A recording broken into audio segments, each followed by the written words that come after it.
Certificates on Zenler. So certificates can be given to students that have finished courses. This is inbuilt into the system and you can turn it on or off. I'm going to go into courses now and I'm going to go down to certificates here. So inside here you can see that this is the main certificate area and we have a few different templates that you can use. You can view all these templates by clicking inside here and it will download a PDF for you to view that particular template. You can also add your own certificate design here.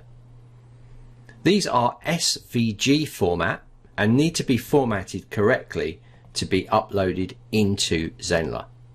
To apply one of the certificate styles into one of your courses, you simply need to go into courses, open the course up, and underneath the course details you need to scroll down to enable certificate for this course.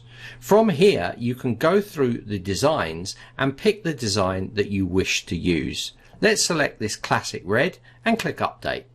Now I've done that, when the student finishes this course they will be able to download this certificate as proof of them finishing the course. This is an overview of how certificates work on Zenler.